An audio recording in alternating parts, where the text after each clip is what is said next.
The advice and opinions expressed by the host of Autism Live and her guests are meant solely as suggestion and should not be in any way construed as child-specific advice. The Center for Autism and Related Disorders advises working with a board-certified behavior analyst who has experience with autism before starting any intensive behavioral intervention. Any choices you make in determining your child's treatment are completely at your own discretion.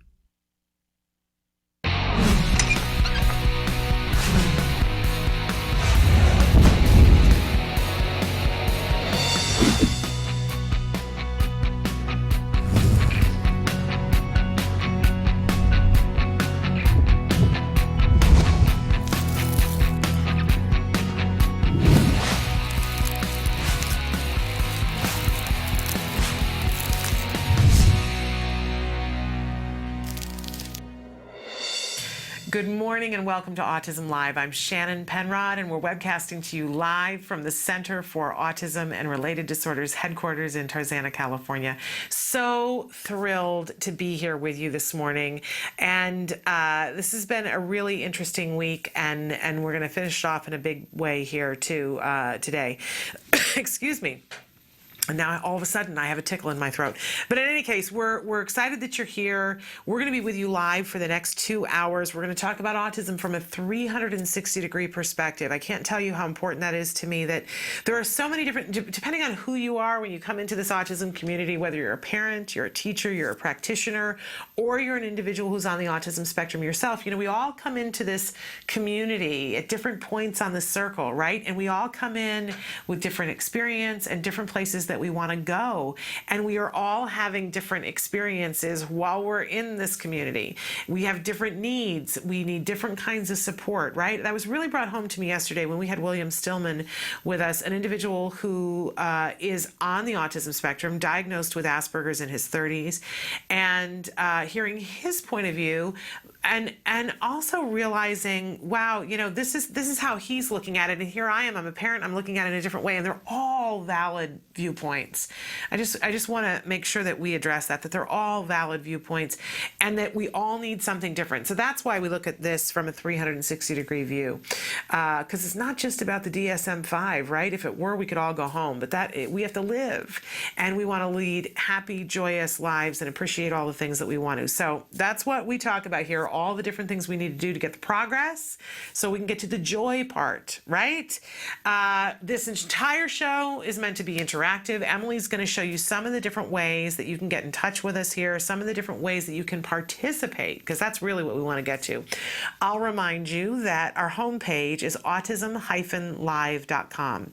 When you go there, lots of things to do there, including check out our blog and our free downloadable meditations for overwhelmed parents.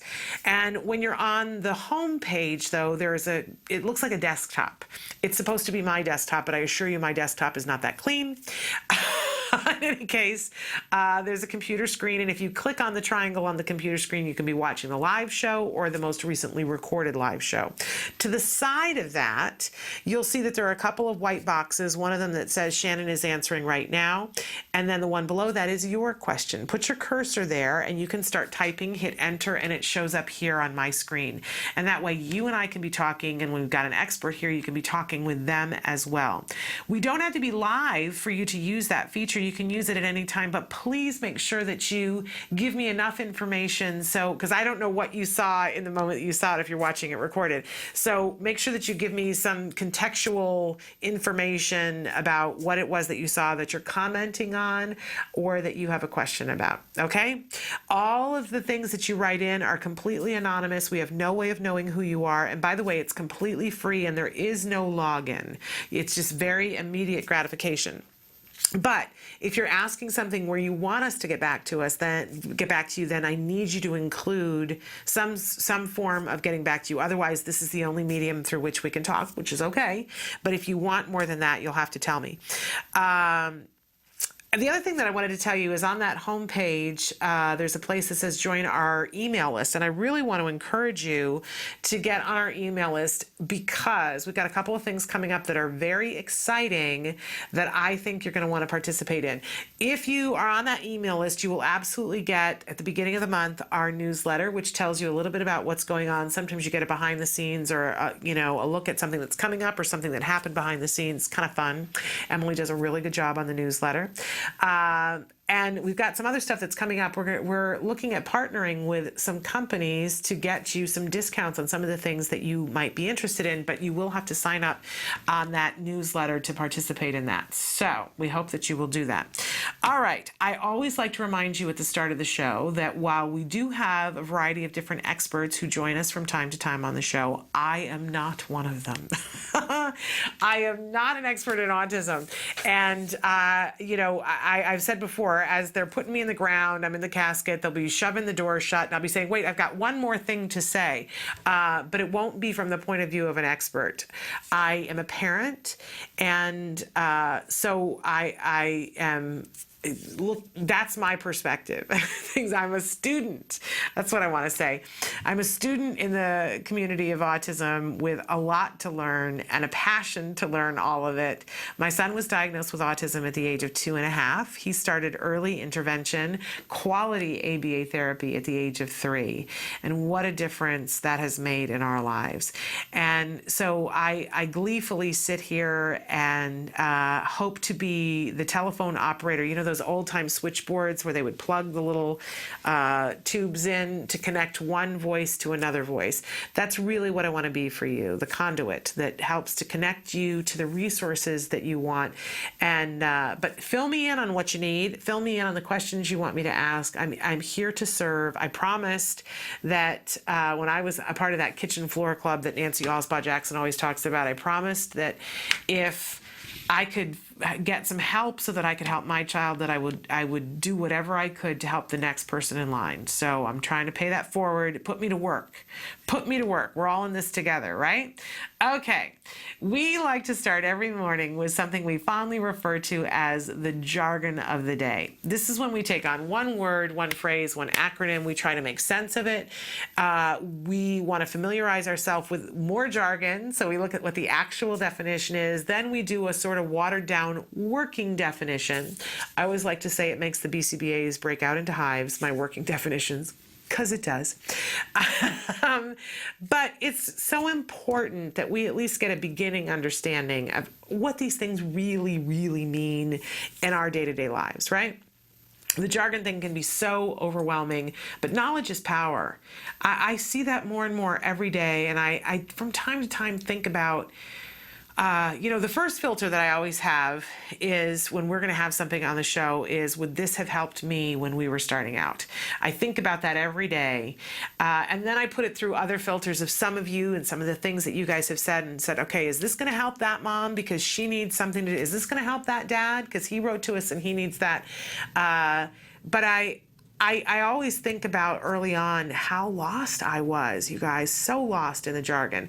So, and I'm seeing that you guys are getting this. You get the jargon, and especially when we have Dr. Doreen Graham-Shea on and you guys writing your questions and you use some of these words and you use them correctly.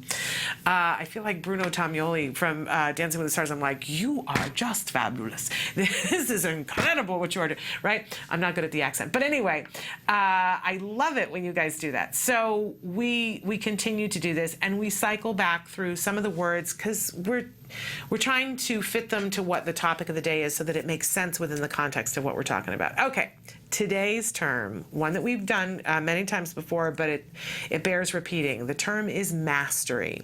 This is one of those crazy jargon terms because at first glance you go, well, I know what mastery is, right? I mean, this is a word that we use. And we see it on television every day. We hear it on the radio every day. People talk about mastery and we get it, right? I don't need to go over what mastery is, except that in autism world and in the ABA world, it means something really specific, and we need to know what that is. Okay, so our actual definition for mastery is the point at which the child or the individual is said to have successfully acquired the target behavior determined by previously established criteria. Okay, say what? The first part makes total sense, right? They got it. We understand mastery. But the second part is the really important part, determined by previously established criteria. So what are we talking about? Let's go on to our working definition. When the child is independently demonstrating the desired skill at the desired level. Okay, so let's say that you are starting your child with therapy and you're talking with the therapy team about what it is that you want to be working on right now. And I got to say to you, it's really important as parents that we understand what are we working on right now. If you're an individual who's on the spectrum and you're a little bit older, it's equally important. If you're the person who's trying to do the intervention for yourself, it's important. I loved, Dr. Phil always says, you have to name it to claim it. If you don't know what you're working on, what the target is, what the be-all, end-all looks like, what's the likelihood that you're going to get there, right? It's less likely. If you know what you want and you know what you're shooting for, you're more likely to attain it because you've said this is what the goal is. If we walk through life and say, I don't know what my goal is for today, the day sort of unfolds and happens, and it might be good, it might be bad, but if we've got something we have to accomplish, saying what it is going to be key, right? So first of all, we have to identify what the target is. Okay, so we've said the target for this child is we want them to know how to toilet themselves, toilet independently. Okay. So is it only going to be success if the child does it 100% of the time? Is that realistic? Let's say it's a 3-year-old child. Is it realistic to expect that it's only successful, that the child really only understands toileting if they're doing it 100% of the time?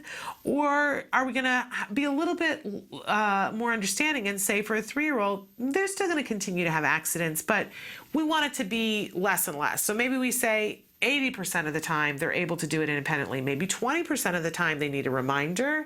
Maybe 20% of the time they need a little support, right?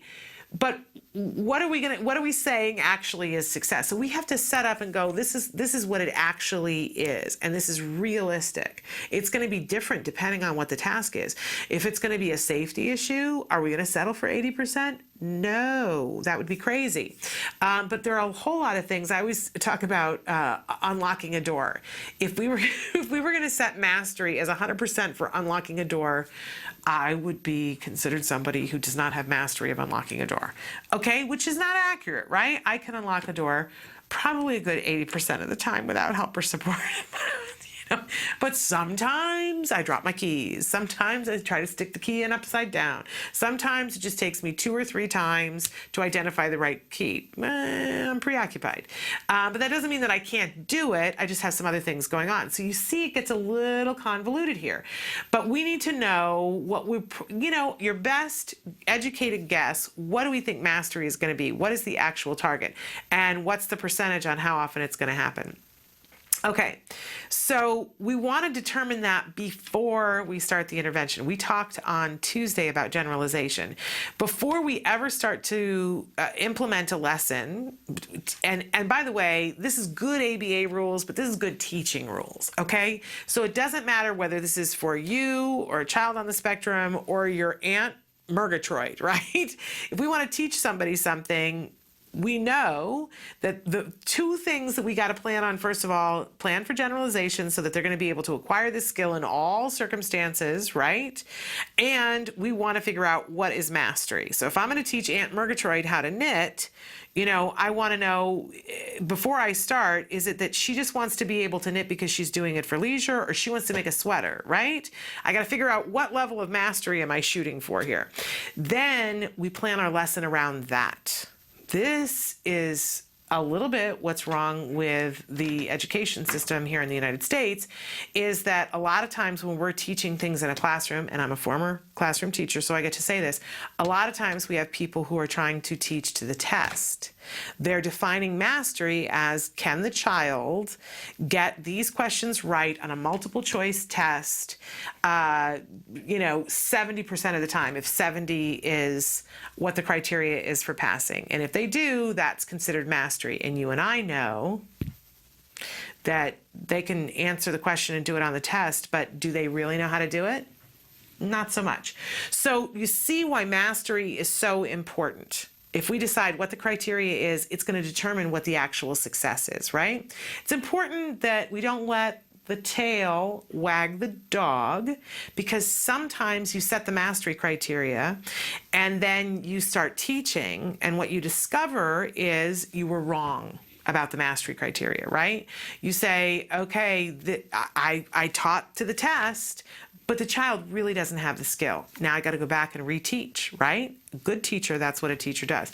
Or there's the flip, which happens a lot in autism, that we will see that we say the mastery criteria is that the child can do this in 8 out of 10 trials across 2 different settings with 2 different people. That's a pretty standard mastery criteria. Certainly not going to work for everything, but it's kind of, run of the mill. This is generic, right?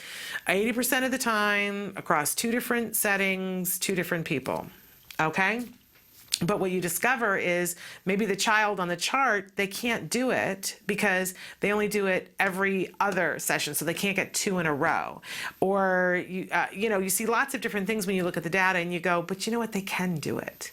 I know that they can do it, but this happened and the car horn went off and that startled them, so, but they do understand it and they get it.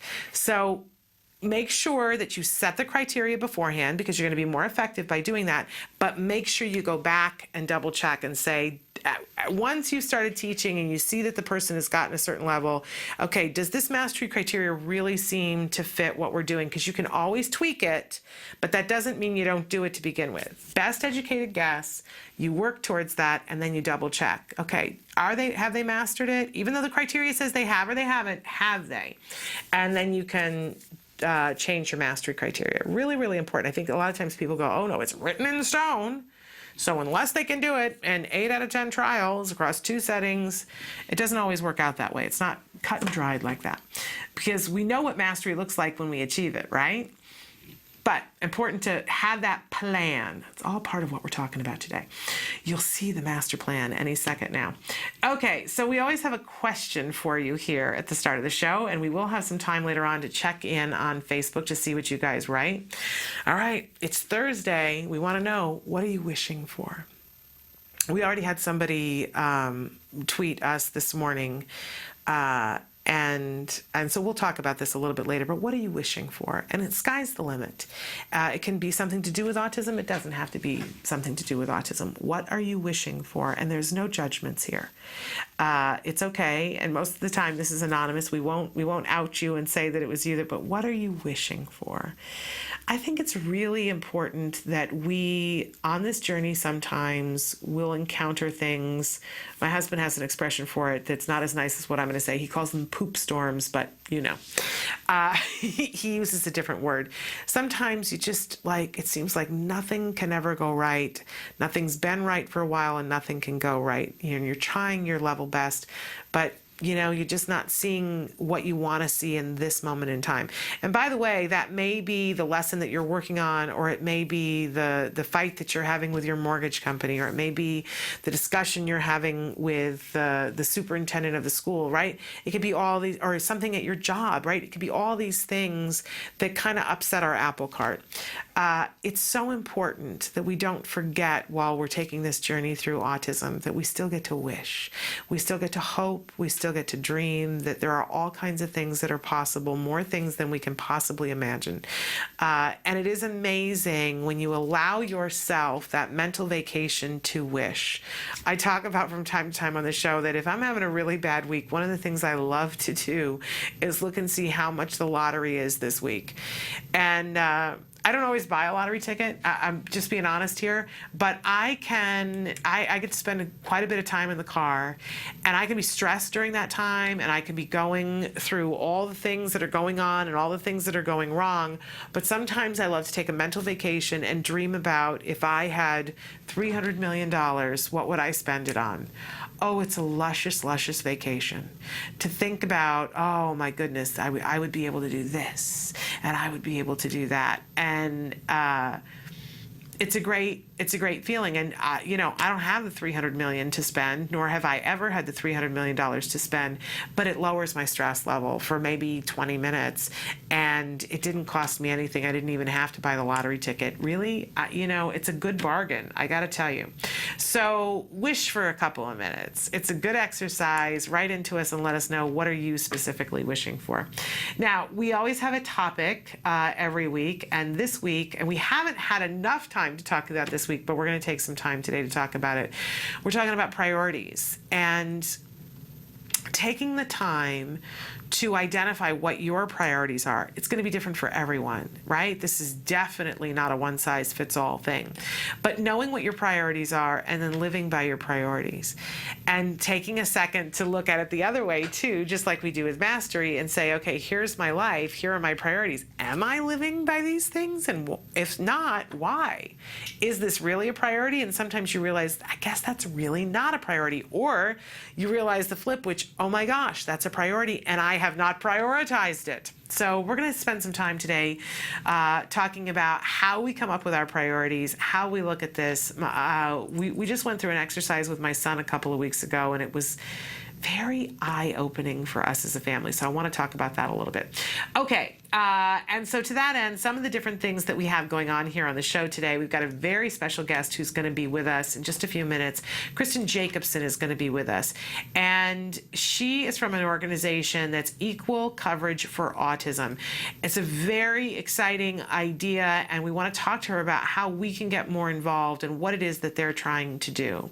We are going to have some time to talk about priorities today, and then I want to take a couple of minutes today to talk about extinction. As a parent, what our understanding of it is and how easy it is to get that confused. It can be a source of frustration. You will notice that our two regular guests who would normally be with us on a Thursday are not able to be with us today, and that's, I kind of want to cry over it, but we move on, right? We don't have Dr. Del Nadowski with us today, and unfortunately, and I know some of you have already been writing in, we do not have Dr. Jonathan Tarbox with us here today. But we are going to visit some of the questions that you guys have written in, and we will eventually get to the point where we can have Dr. Tarbox answering some of these questions. So we are going to take a break, but don't be dismayed. I have a good show planned for you anyway, and you're really going to love talking to Kristin Jacobson. So stick with us. We're going to take a short break, and we will be back with Kristin Jacobson. Stick with us.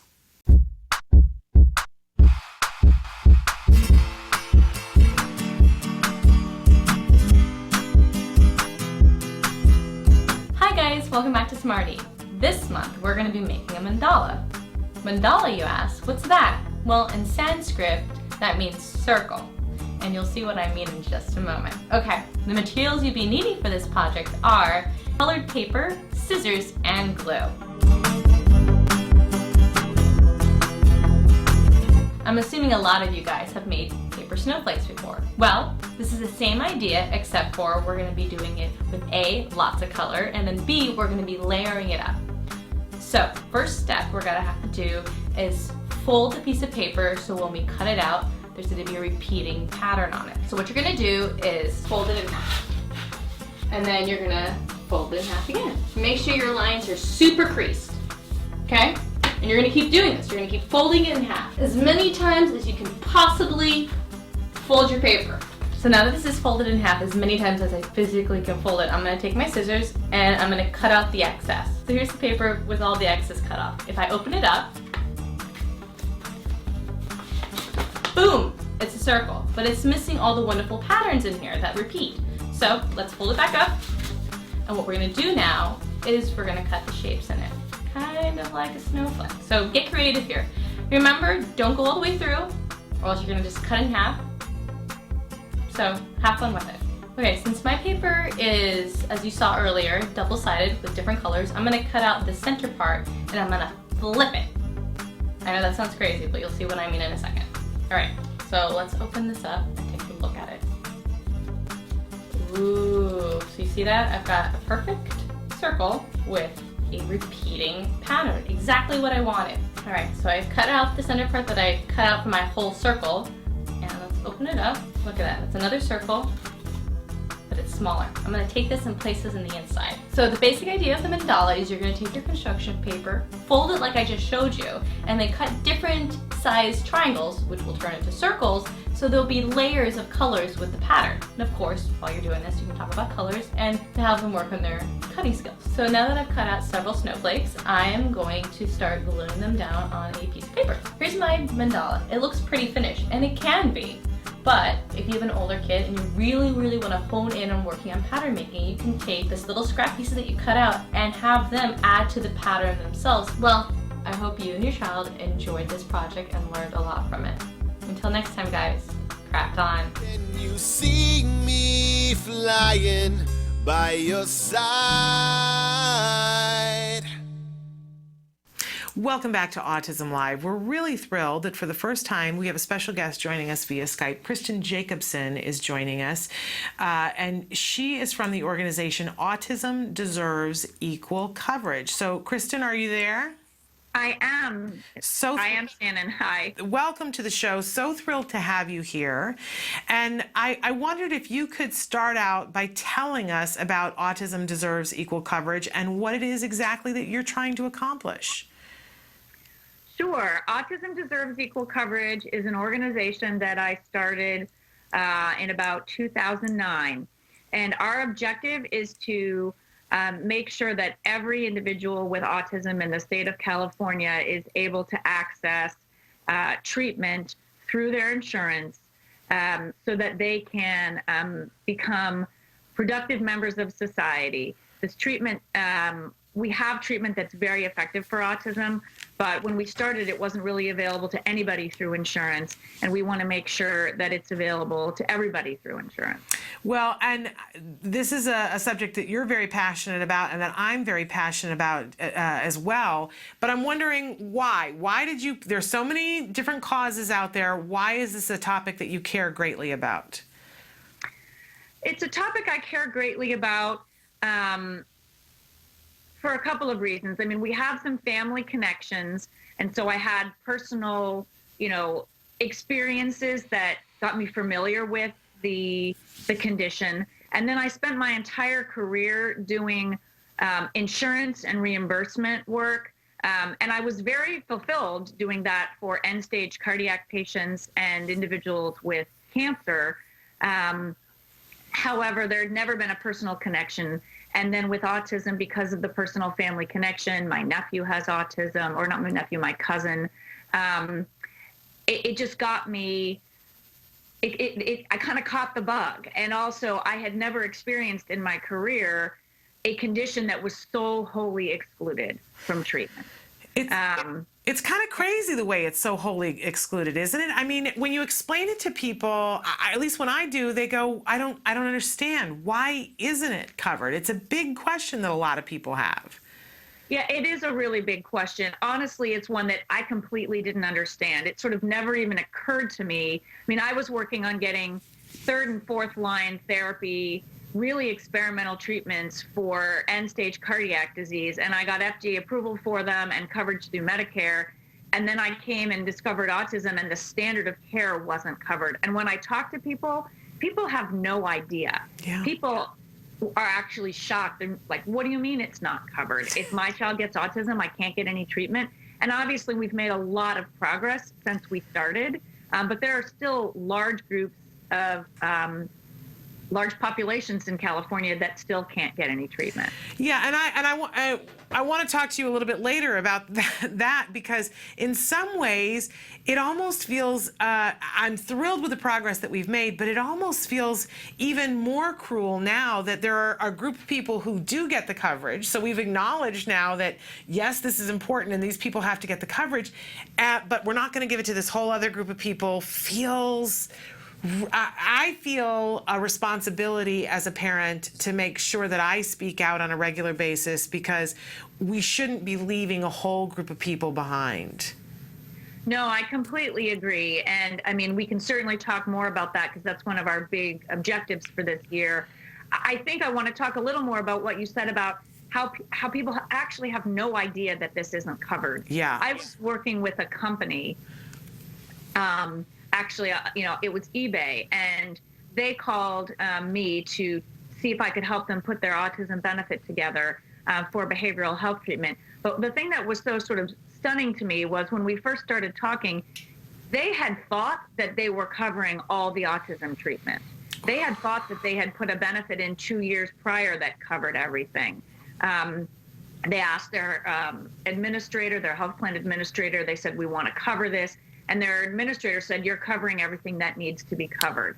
And so they thought they were covering everything. And then 2 years later, they discover through employees and through other means that they actually are excluding the primary treatment. And I think that speaks to sort of what happened to this condition was somehow health plans had managed to avoid all coverage of it really through about 2009, 2010, when we started, appealing and winning these cases. And they had a fairly large incentive to continue that. And a lot of the confusion about whether it was medically necessary or the confusion with companies feeling like they covered it came because the health plans actually had an incentive to perpetuate the confusion and even create the confusion. And so I think somehow that, that kind of prolonged the issue. Absolutely. Well, let's start with this, though, Kristin. What can people do? How can they access more information about your organization so that they can hope to get involved? They can go to the website. It's www.autismdeservesequalcoverage.com. There's a contact form there, and that you can fill out the contact form. And it's available both if you need help, because if you're a family and you need to access treatment, absolutely you can fill out the contact form. But also if you want to volunteer or if you want to make a donation, we are still working on getting the donation part of the website up and running. But you can, if you fill out the contact form and say you'd like to donate, we can certainly let you know how to do that. And then also, we're going to create a mailing list so that when there are events in Sacramento, when there are events where we need people to come out and to show mass support or to call a legislator, you can get that information and then get engaged that way. Because even one person calling one legislator can make a huge difference. You never know when your voice and your legislator happens to be the one who is making a key decision on an issue that day. So getting involved and getting on our mailing list will really help you stay informed about how you can help. Okay, great. We're going to take a short break, and then we're going to come back and talk some more with Kristin. And if you have questions, you can be writing it in on our live feature right now. But stick with us. More with Kristin Jacobson after these messages.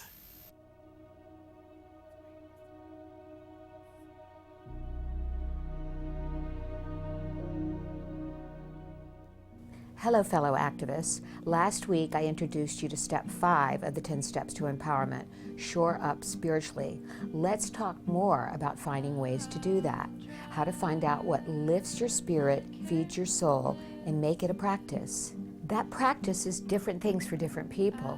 It could be the practice of meditation, of prayer, of community worship, or serving others. But it's the practice that will give you hope and faith and strength for the journey ahead, for the marathon journey of raising a child with autism. I get inspired every day by the families of children with autism that I come into contact with, like the parents of the nonverbal child who have not given up hope that that child will speak one day, or the grandparents who should be enjoying their retirement but instead are joyfully raising their adult grandchild with autism, or the mother who is fighting for services for her daughter while her Marine husband is fighting a battle to keep our country safe. They all inspire me. My grandmother, Diddy, who is an angel who still guides me every day, had this quote inscribed in her Bible. I sought my soul, but my soul I could not see. I sought my God, but my God eluded me. I sought my brother, and I found all three. I think I'm finally starting to grasp the meaning of that. So feed your soul, lift your spirit, and until next time, keep the faith.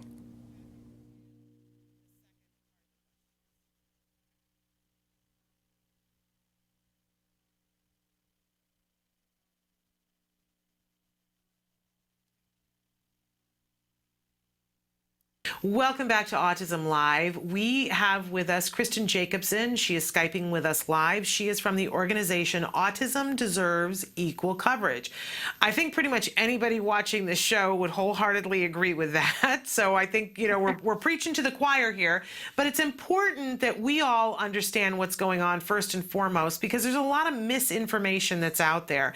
And I was saying earlier, Kristin, that as much as I'm thrilled about autism insurance reform, it seems to me, as I'm talking to people who aren't in the autism community, and even some who are, they're saying, well, isn't everybody covered now? There were posters that were all over the state of California saying, if you have insurance and you have a child who's on the autism spectrum, then you're now covered. And this is there's a huge asterisk there that people don't understand. So tell us what the reality is. Are all kids in California covered now? No, we definitely at this point in California have a two-tier society. We passed a law in 2011 that requires private insurance to cover autism treatment. There was already a law that was not being followed, the mental health parity law, but because it wasn't being followed, we had to pass an autism-specific law. That covers anybody who has private health insurance that is regulated by the state of California.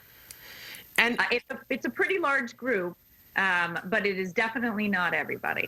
And obviously, I think the other part of this now is that with Affordable Care Act, the assumption is, well, when people see that, well, if you have insurance, then your child is covered. So they figure everybody who had insurance is covered, which isn't the truth, because a lot of people have self-insured plans. And then self-funded insurance plans. Yep. And then on top of that, there were a whole group of people who were shifted from healthy families into Medi-cal. And the assumption was with the Affordable Care Act that all of those people would have ABA coverage as well. But what's the reality there? So that's where there's sort of a big disconnect. If you buy your insurance through the exchange, you actually will have full autism coverage.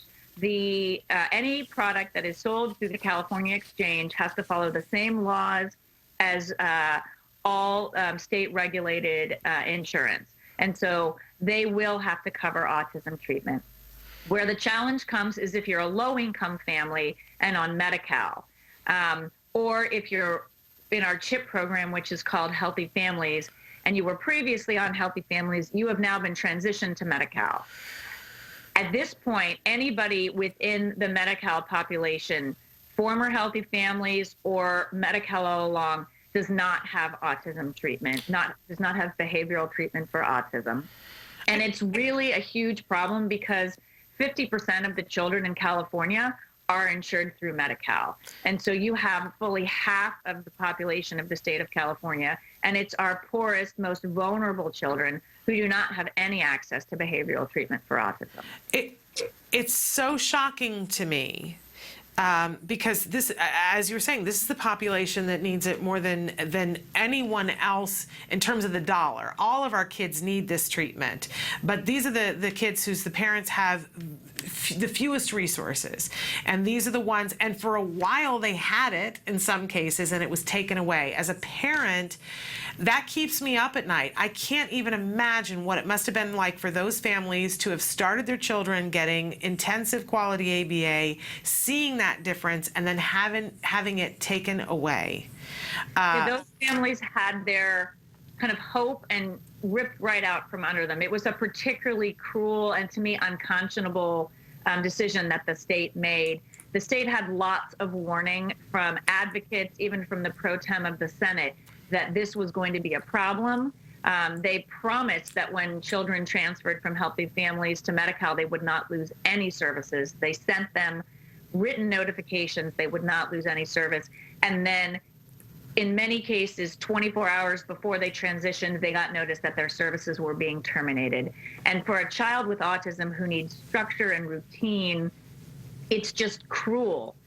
It actually is likely to harm them, cause regression. I've talked to many families who had the treatment and then, it was just stripped with no notice from their kids, and they started regressing. They lost the gains that they've made. It's really tragic, and a very unfortunate situation because actually, I mean, we believe that the state is, severely out of compliance with federal Medicaid law. So what can we do? Because I think anybody who starts to understand this goes, okay, wait a minute, that's not okay. But we don't know what to do. So what can we do, Kristin?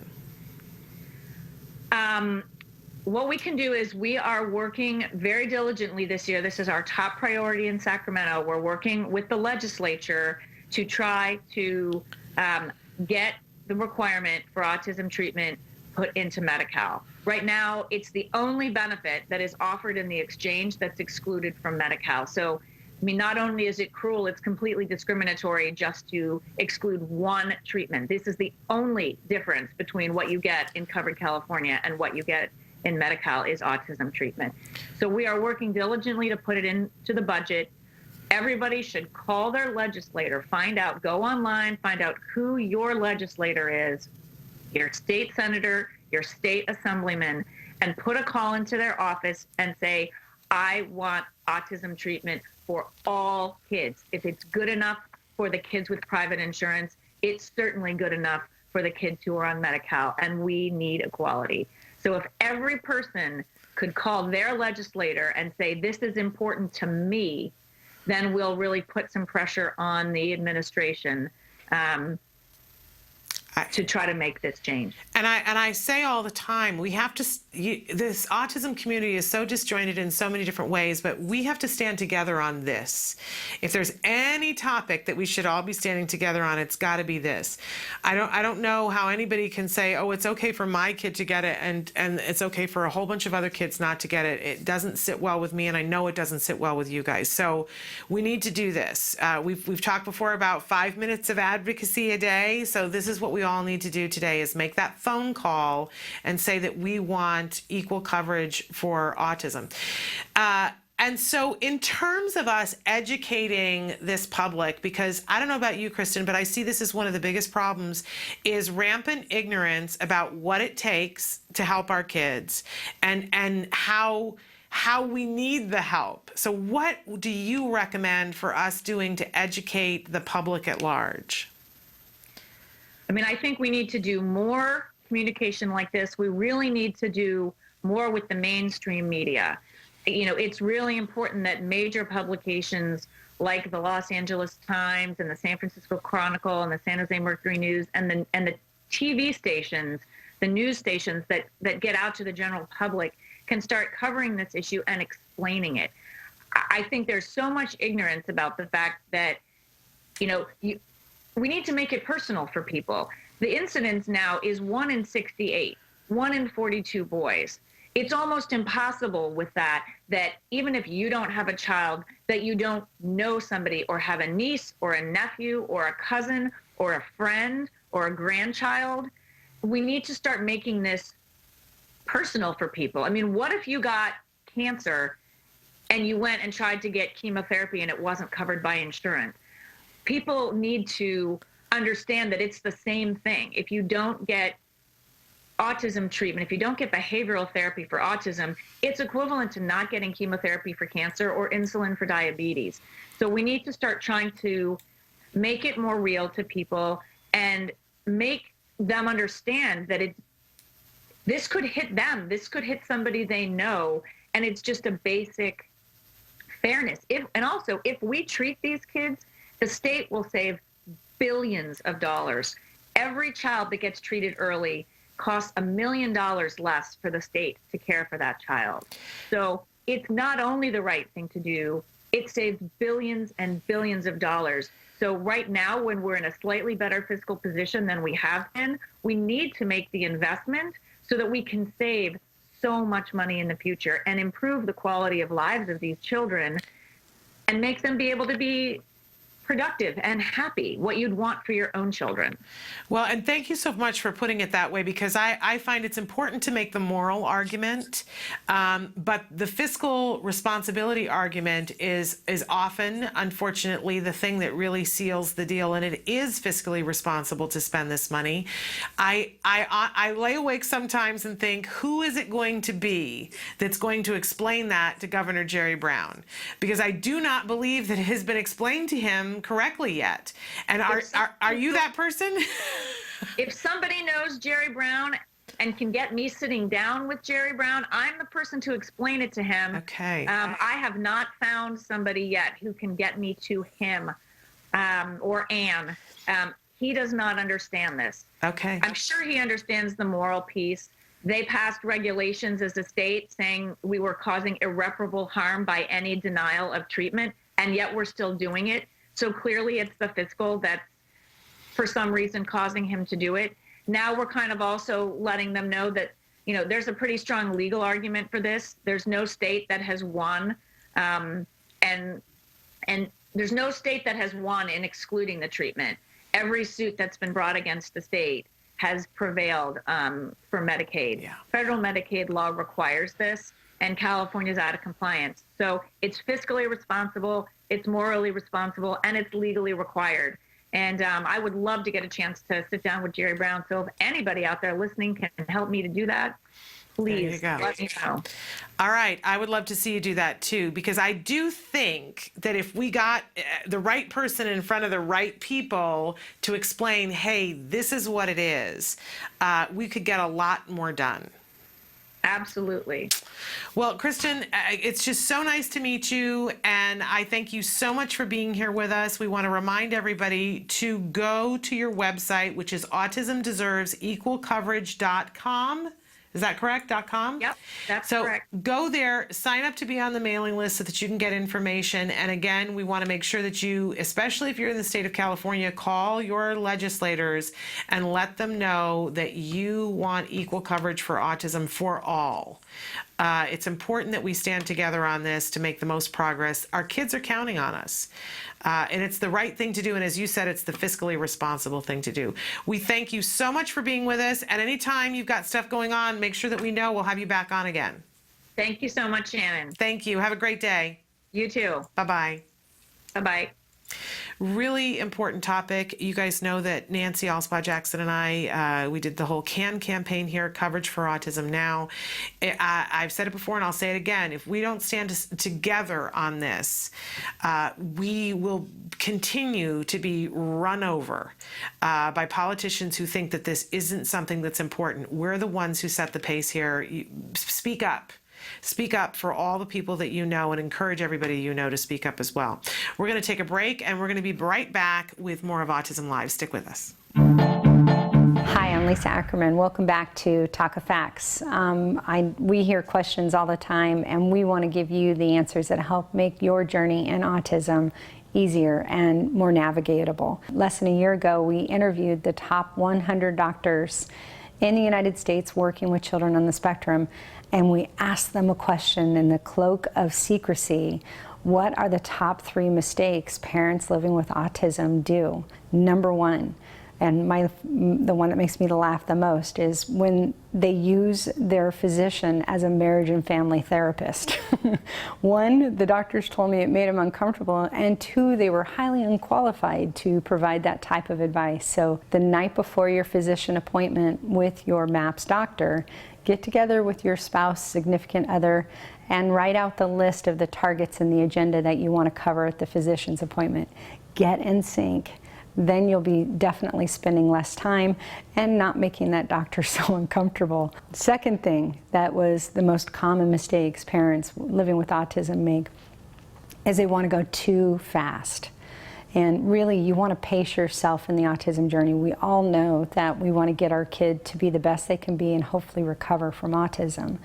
And what a lot of the doctors have told me is that you want to really pace yourself. 1, to let the labs be your guide.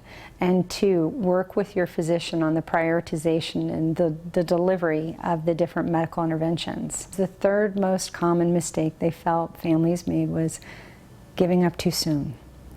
And what you need to know is they're invested. They're looking at wanting to get the best from your child. But I tell you that when I got that and consolidated the 100 interviews with these physicians, most of the doctors who brought that up had tears in their eyes. They want you to know that they're in the fight with you, and they want you to know that hope is really real. It may take hard work and it may take time, but to not give up and to stay in the game. So let Taka help you. We'll have some more Taka facts for you in the future, real questions and real answers for the autism journey. Welcome back to Autism Live. Just wanted to take a brief second as we're talking about priorities this week, and we're going to be talking a lot about priorities in the next hour. And as I said before, it's very individual. Everybody is entitled to their own priorities, but I do believe that everybody who's watching and listening, that we are of like minds about the fact that autism should get equal coverage. I can't imagine, but please write to me if somebody who's watching who doesn't agree with that, right? And set me straight. But I can't imagine that anybody who's watching would disagree with that. We know that our kids need help. We know that our kids need support. And it is very... on this journey, it's important that we be there for our individual families first and foremost, right? You have to be able to have your house functioning and your house working. And so let me just say this, that if you're somebody whose child is about to be diagnosed or your child was just diagnosed, the rest of the community really wants you to know we understand your hands are full and that all you can do right now is shore up what you have going on. And we expect that of you, and we give you that time and say, take the time to do that. You got to put the oxygen mask on yourself first, right? But you will see that once you get that oxygen mask on and your child starts to get therapy, you will see that it frees you up to be passionate, to be able to help the next group of people get their oxygen mask sooner.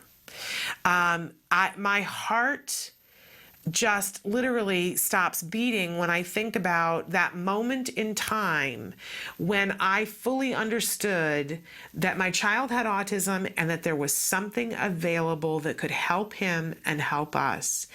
And I thought, oh my gosh. And somebody said, but it's really expensive. And my stomach just sank, my heart sank when I thought, oh no, is it going to be that I just can't afford it? And it was almost as though I couldn't even look at it. I was terrified. And thankfully, I lived in the state of California, and the person said, but don't worry because there's funding for it. Because I'll be honest with you, if they hadn't said that next, I don't know if I even would have checked it out, because if they had just said, oh, but it's really expensive, I might easily have just said, well, then that cuts us out. And I know families that have said and felt and done that, right? We need to change that equation. And our states can't afford it. The state of California can't afford to foot that bill anymore. We had Dr. John Youngbauer with us a couple of weeks ago talking about, the heyday of the regional center, and when my son was there and they were paying for that, they couldn't keep that up. There are too many kids being diagnosed. There are too many kids who need the help. And honestly, we don't do that with anything else. We don't say, okay, well, it just turns my stomach when people say, well, these are your kids. You should have planned better. Really, no one ever says that to a parent whose child has cancer. It's an inappropriate thing to say. No one could save enough money, honestly, to be able to pay for this. Holly Robinson Peete wrote a blog a couple of years ago. She said, here are the 8 things that I want people to understand about autism. And what was number 1? That no one can afford autism. No one. And if Holly Robinson Peete is saying that, then, come on, let's be real here. No one can afford it. This is not our fault that our children have autism. It is not our fault that we cannot afford that. And by the way, no one can afford it. So it's not just something that we did wrong. And every other illness, every other disorder, every other difficulty of this nature and of this magnitude is fully covered by insurance. We are doing better at getting that insurance coverage, but our work is not done. And I really believe that if you are able, if your child is well enough that you can make a phone call today, please make a phone call on behalf of your child, in your child's name, to help other children along the way. I met Kristin Jacobson because she and I were both featured in an article that came out last week talking about the fact that my husband's employer is Whole Foods Market, and Whole Foods Market is a self-insured plan, and they do not cover autism at all. not at all. And for a long time, I have remained respectfully silent, and I reached a point where I can no longer be silent about that. My husband has worked for Whole Foods Market for 30 years this year. And we have enjoyed his time at Whole Foods and would like for it to continue. And my son is done with therapy. This is not about my son getting therapy. It's about making sure that someone who is in that spot saying, I have a child and they need help and I don't have the means to pay for it, is it all on me, and do we just let my child go without? I don't think we can afford to do that with any child. It's important for us all to speak up, find your voice, find your time, but please be in solidarity with all of us on this, because it's what's required in order to move this dial. Make it a priority. Because I'm sure if you got the help, I know I got the help because other people had made it a priority. And I want to make it a priority for me so that somebody down the road gets it without having to fight for it. And of course, we're talking about ABA therapy. All right, we are going to take a break and go to the A word. This is an ongoing documentary being made here at the Center for Autism and Related Disorders, following a little boy, Jack Riley, who was diagnosed with autism at the age of 2. So he's got his early intensive ABA, quality ABA, started in his home, and we get to peer in and see what's going on. This is fairly at the beginning. He's a couple of months into therapy. It's tough. It's tough. Even though this is a great tool that helps and creates progress, there's nothing easy about it. It's hard for the little boy and it's hard for the family, but so worthwhile. This is the most worthwhile journey I think that a parent can go on with a child. So take a look. This is the A word.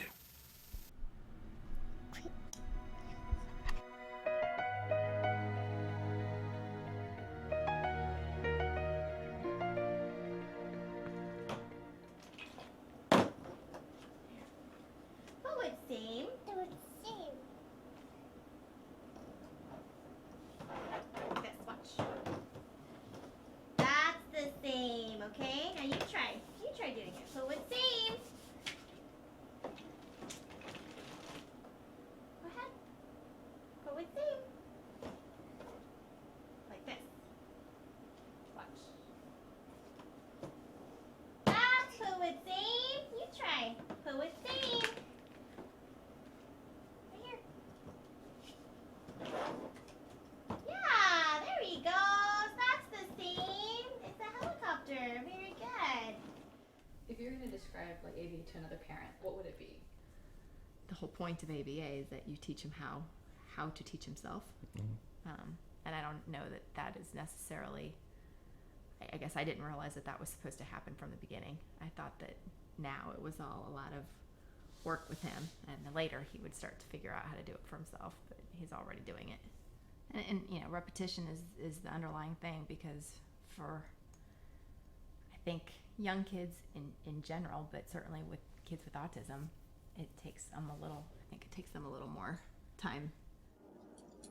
Touch car. No, try again. Try again, okay? Okay. Last one. Touch car. Yeah, touch it though. Touch car. Good, what is it? What is this? What is this? Yes, car, okay. And I don't think we completely appreciate how much work he's doing to learn, because it's normal for us too. I mean, this is what he has to do to learn these things, so it's now become normal for us. It's still hard to sit out here and listen to the monitor and hear them repeatedly ask him to do something where he's upset and he's crying, but it always works out. It's a reminder of just don't give up, because he always eventually accomplishes what they're asking, and then I hear the reward. I hear him jumping up and down and them cheering. You have the monitor, so you know what's happening. Does that make a huge difference for you? I like to know. It was hard at first to hear him we have a problem. Yeah, it's easy when he's doing great to have the monitor. It's hard when he's struggling and crying. And in the beginning, it was hard too because. Well, I always thought at the beginning, should I go help? That's how we did it because we had speech therapy and occupational therapy to start with, and if he cried, then we made it better, and we were encouraged to make it better. If he was crying with the speech therapist, something wasn't right. It was different when ABA started. Crying was sort of part of the game. Yeah, I met a guy who at not an ABA thing, orientation that basically told me ABA, they're paid to piss your kid off. So I tried to remember that. They're paid to piss him off. Right, when I noticed one day, like, he was really pissed off, and that was because he wanted to poop. And, Yeah, that was actually a rough day for us because we felt like we'd abused him almost. That we really I mean, never. I got what she was trying to do with him. I understood that he wasn't being compliant, but then once we realized what it was that he wanted, it was just he just wanted a moment to go sit in a corner, and like us adults, we would say see ya, but no. Well, and I took him back, and when I was changing him, the whole conversation he and I had was, all you have to do is tell us, and I had him repeat 4 or 5 times. Yeah, that was a bad day though for us because we felt like we had let him down. Well, and anything, and how and I've thought about it probably a dozen times. He must have been miserable. He was really upset, and. But would it have been the right thing for us to rescue him and be like, what, can we just let him go? And I don't know what the right answer is. Well, we didn't think of it, and they didn't think of it. We didn't know. We didn't know what he was trying to do, and we didn't know if he was just being ornery or if. but it's a thought now. That's as hard as he'd fought anything for a long time. I sat there even thinking that it's like, what, it's hard, and it's somebody else's kid, and mom and dad are sitting right here. And he's screaming, and she had to keep doing it to show him what it was that she wanted him to do. Yeah. And, that's not easy, and I respect that. Yeah, she had a hard time, I'm sure. It's got to enter their mind that mom and dad are right here, and I'm pushing him so hard that he's I almost heard a couple 4-letter words from a kid who doesn't talk really. But that was good for us to see, too, that it's like, because we don't know how far to push him when he's behaving. But we also have to remember that we're the parents, and that maybe there's something else going on. That's a lesson there for us. Is that maybe we should have. Next time. We've even acted differently since then. That if we see him going into the corner, we're trying to give him words, to tell us what it is that he's doing, so that the next time something like that happens, if he needs a minute, that he can. I never thought I'd have this conversation, but you just. Jack, can you just say poop? I'm pooping. Can you say that? And it's, that would never happen again if he gets that skill. That would never happen again. Daddy, you got to poop, or daddy poop, or whatever. Mommy poop. Like kids. He's getting there. Kids do, and he's learning. He's definitely learning the value in words. Yes, he is. He's learning that he gets not necessarily everything he wants. He gains from his vocabulary now. He gains specifics. How about you guys? Like, you talk about how he's adjusted and getting better. How have you guys been adjusting to diagnosis, the therapy, the 30 hours over top of your 30 hours? We're good. It's all good. No. I'm just physically tired. Other than that. Strangers that used to come into our house are now friends. It's not the same thing. And I think it's become our normal. I don't think we would be we'd be sad for obvious reasons if it ended, because we want our son to get all the help that he can get. But to have a week without people coming in, I think would be like really cool. We'd be okay with it. But having said that, we love everybody that comes into our house. And it just is what it is, and we see such progress in him that I don't think the inclination to be free is strong enough to override the inclination to continue to watch his progress. Yeah. On the flip side of that, if we're being completely honest, and this is the hard part of the honest part, but they help us. We've gotten great advice, and if we have issues, we can ask, and we have somebody to ask every single day, and that's all good. But on the flip side, there are definitely the days too where it's like, do we do anything right? Yeah. There's days where there's too many suggestions where it's like suggestions are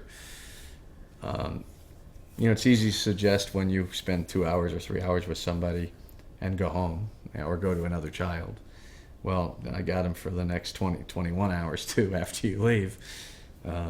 Yeah, sometimes there's too many suggestions, and they don't mean anything negative. No. And I mean, some of the suggestions, even if you roll your eyes when you first get it, like, yeah, pause this movie and see if he'll take a bite. Yeah, right. Sure, he will. And then he does. Yeah. So we've learned enough. Which kind of pisses you off. It's like, wait a minute. It kind of pisses me off when they're right all the time. But I did the pausing. Yeah, I paused it. I did. You didn't pause it. I did. And yeah, every once in a while we'll whisper under our breath, really? And then it works usually. So it's just a defense mechanism, I think. Well, yeah, I mean, or we feel like Jack, I think sometimes too, that we've lost a lot of control of our world these days. I'm enjoying him much more because he's not as scary to me. As I learn more about autism and about his steps forward, it's less intimidating to me. As we get more skills on how to deal with the rough times, it's less intimidating to me. And I pick him up, he puts his head on my shoulder for 25 seconds, and that's like my favorite 25 seconds. And then of course he looks around and then I put him down, but for 25 seconds he just puts his head here, which he doesn't always do. Lately he's been doing it a lot. I like that. Absolutely. Very good, very good. That's good. Yeah? Yeah. You get it? No. Okay. How old are you? 12. Just checking. I told you. Oh, I really love that family. And I love this series for all the good things that it does. And this is one of my favorite episodes because I love the honesty about talking. And of course, this is the A word. Emily's showing you where you can watch the whole series. Talking about the realities of this amazing intervention. And they're right at the tipping point at this point in the series where they say, you know, we see the benefit of it. We love that they come in and they're helping our son to make all this progress. And I love that the mom says, you know, and sometimes it's just really, we feel like we've had a loss of control. And the next thing that the dad says is, yes, but I don't find him as scary and I'm enjoying him more, right? You get to see both sides of this coin. It's not easy, but that the benefits of it are really remarkable. And I've watched what happened in our home as my husband and I went through that tipping point too. When you, in my head now, I think of it as your full buy-in, where it has become your new normal, and that therapists are coming to your home and you accept this is the deal, right? And it just becomes your reality. And then the day comes when they say, okay, so we're like 6 months from being done, and then we're going to be out of your house. And you go, what? Like, where are you going? Can't you stay? We've gotten used to you. Don't you dare leave, right? And gone through that process too. It's a really amazing process. It's an amazing process for a couple if you maintain a sense of humor. I love watching these two, and even this little thing, the fist pump and the, you know, getting the thing at the end. And you see these are two incredibly tired people, but they're trying to connect whenever and however they can, and to see their relationship with their son growing. I know if you watch one of the last episodes, we took a little trip to the LA Zoo. And the mom didn't get to be there, and my husband didn't get to be there. So it was the Autism-live staff, myself and my son, and the therapist went with us, and then it was the dad and Jack Riley. And we had a great time. And, you know, you kind of get to see, because we can all posture, right? And, you know, and I can say, oh, you know, I try to do this well and whatever. And then you see me someplace out with my son, and you see that I can't always hold it together, right? But you also get to see, and I got to see what a great dad he is, and what a just really sweet little boy Jack Riley is, and how they interact and how close they are. And I just want to argue for a second that, you know, for those of you who are thinking, okay, I don't know if I have it in me to do this, and I don't know if my significant other has it in them to do it. It's kind of amazing what this journey can bring out in everyone. And I've watched my husband go through all the things, and myself go through all the things, and I see the relationship that my husband has with my son now, and it's it's a powerful, close connection. And I don't know if they would have had that had we not had the benefit. I certainly think that if we hadn't had ABA, that would not have happened. I could see my husband starting to shut down in stages because he, being a dad was new to him. It's our one and only child. And then when autism came, I didn't know how to connect with my child. And I'd been around children my whole life. My husband did not have that experience with kids, and it was harder and harder to connect. And now, my son will gleefully ask me to go away and say, Dad and I want to do this, or, I want Dad to take me, because they are super duper close. I have my place, right? But they have their own little relationship, and that's a pretty remarkable thing. And I've watched as my husband has risen to this occasion. And I have to say that there are lots of things in the autism community that can tear a relationship apart.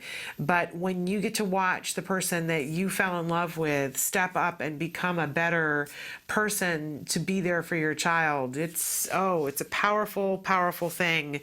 It's very attractive, let's say that. So there are aspects of this that can be good for a relationship and good for a person, but you got to have the right amount of support, and you got to keep a sense of humor about it, and nobody can do that by themselves.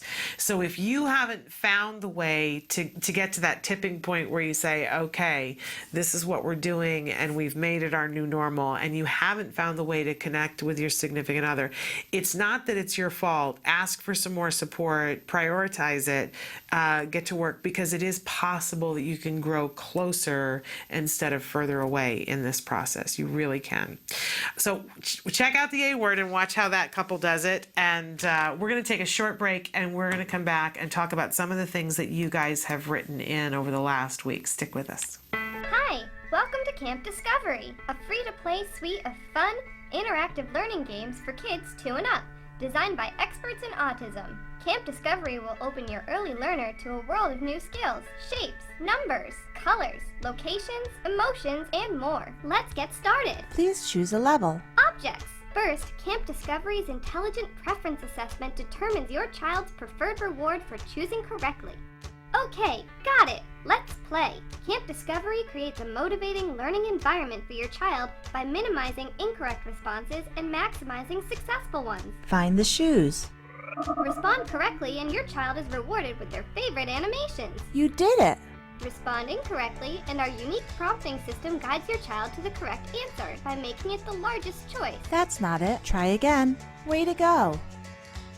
Continue to answer correctly and the size gradually reduces until the child makes the correct choice independently. You win. Success! Rewards motivate learning. Complete a round and your child is rewarded with a fun mini-game. Track your child's progress with easy-to-read graphs. Multiple settings options allow you to customize Camp Discovery to your child's unique needs. All this in one single app, the Camp Discovery app, available for free on iTunes, Google Play, and Amazon Store. Welcome back to Autism Live. I want to take a couple of seconds to talk about some of the different questions that we've had come in. Now, we did not have Dr. Doreen with us this week, and we don't have Dr. Tarbox, but there are some things that I can be helpful and useful, even though I'm not an expert in autism. So somebody wrote in and said, "Hi, Shannon and Dr. Doreen. My son is 22 months with speech delay, social, but having some behaviors. He's currently getting 1 hour of OT and 1 hour of early infant program through a regional center. They go on to say that they had them assessed by card and mention the specific person in the specific office. Great person to have him assessed by, since his brother is getting services through that office. And she said he is borderline and that card would recommend 30 hours through my insurance. In the meantime, I was reaching out to the regional center and they gave him 5 hours of ABA, increased his OT to 2 hours, and gave him speech. I tried tried to get them to go through card, but they said they are not contracted when they are under 3. I know 5 hours is a waste because that's what they did with his brother, wasted a whole year of 10 hours of ABA. At this point, what can I do? Love you both. Okay, so a couple of different issues here that I want to remind you of. If you have been recommended, if you've got a prescription recommended to your insurance company for 30 hours, that's going to be different from the regional center. So you can go right to your insurance company with that 30 hours, and if you're a card client and you don't know how to do that, call the contracts department at Card, and Bryce's team will help you to figure that out. And if you've already got a child, it's probably going to be much easier. That's going through the system. It's going to be much easier than you would think, right? Okay, in terms of the regional center, and we had Dr. John Youngbauer with us a couple of weeks ago from the North Los Angeles County Regional Center. And that happens to be the regional center that I went through, so it's the one that I have the most experience with. And they're all a little bit different, right? And they have different rules. Here's what I want you to know about the regional center. I have such a debt of gratitude to the regional center because ultimately they're the ones who footed the bill for my son's ABA. And I owe them for that because they made that possible. But I am honest with them and I am honest with you. It is not an easy thing. You will have to fight for it. You will have to be on them for it. I want you to remember that they are people who, while well-intentioned, they are overworked, understaffed, and not always up to speed on what something is. I do think that there are times that individual people who work at the regional center, they have a way that they like to do things because it's easier for them and it works for them. That doesn't mean that it works for you. And that's when you have to step up and, you know, put on the armor and go, hey, we're going to have a really nice conversation here, but I am not going to let go. You know, it's that perspective taking that you do. If you had 100 clients that you had to service and you knew that if you spent 5 hours with one client that you were never going to make it to that 100th kid, right? You would start trying to find a way to streamline and say, I've only got an hour and a half to spend with each kid, which means I've got to do this in a fast, efficient way because you'd be trying to service all 100 of those kids. Maybe in the process, a couple of those kids don't get what specifically they need if you're doing that way, right? But what's the trade-off for you? As a parent, be aware of the fact that that's a little bit of what's going on, but make sure that you let them know, I'm the parent who's not going away. I'm not going to be of harm to anybody, right? We don't want to scare anybody, but you say, I'm here and I'm not going away and I'm persistent and nice. Being nice and persistent together, powerful, powerful tool with the regional center. If you cannot get a hold of your regional center person for anything when you call the regional center, there is always a thing where they say, if you can't reach your person and you need something immediately, there is an officer of the day. This is a very powerful tool, ladies and gentlemen. If you call and your person isn't getting back to you, call the officer of the day and say, here's what I need. Sometimes you can get a lot further with the officer of the day than you can with your person. And sometimes, if you're really, really nice and talking to the officer of the day, sometimes they go back to your person and say, you got to deal with this person, right? And then you become the priority for the day. It's a difficult negotiation act, right? But here's what I want you to know is that I think it's entirely unlikely that the statement that they don't vendor with card under the age of 3, it's not true. I hold out for the fact that I don't know in this particular office, but that would be very weird if that were the case. So you either have somebody who doesn't know or somebody who doesn't want you to do that because it's easier for them to put you with somebody else. this works in so many different ways, but usually calling back and saying, look, I know somebody who did this. Sometimes that cuts through all the BS, even if it isn't true that you know someone. I know, I think I just told you the potential to lie. But you know what I'm saying? This, in customer service and anything, whether it's regional center or anything else, saying that to somebody, yeah, but I know that you did it for somebody else, is a really good thing to throw in always, because it cuts through a lot of the potential, you know what. So I really don't think that that's the truth. And maybe I'll eat my words later on, but I know that when I went to my original orientation, which was not done by Dr. Youngbauer, there was somebody else that was there, and I was asked to fill out on a card which ABA provider I would like. And I saw, it was in a lecture hall, there was probably 100 other parents, and they were all like, well, I don't know who to put, and so a lot of them just left it blank, and I wrote card in all the capital letters on the piece of paper, and the woman came along and she was collecting them from people, and she said to me, oh, write something else, we don't vendor with them. And I said, yes, you do. I know people that you vendor with. And I slid it back over, and so then her response was, and she slid it back over and she goes, well, I guess technically we do vendor with them, but they have a 2-year waiting list, so write somebody else. And I said, that's okay, I'll wait if I have to. I talked to them, I don't think it's 2 years. And she said, well, you really, and so it's this thing, like at the car dealership where you're bidding, and she's pushing it back and I'm pushing it back, and she said, you need to put a second choice. And I said, no, I'm not going to do that. My son's going to be with card. Now, other parents are like, well, what's card? I don't know about that. And she very quickly took my paper and went on, because she didn't want to open up the can of worms, right? I really encourage you to be kind, but persistent, and make sure that you're clear with them about, this is what we're going to do. Because what will happen if you don't start with card now, before the age of 3, then when he turns 3 and you say, well, now I want card, they're going to say, but you're with this other, and they're going to put you through a process where you have to change providers, and it's going to be a nightmare. So be persistent now. And if you need my help in being persistent in that, make sure that you let me know. But, absolutely, I would, as Nancy always says, I would be a dog on a pork chop, persistent about making sure that they know that you want to be with card. You already have a child with card. They can't expect you to have one provider for one child and another provider for another child. That's insanity. And if they really expect you to do that, we can let them know that that's not going to work, and there are lots of different ways that we can do that. Okay, but now to your point of 5 hours being a waste of time.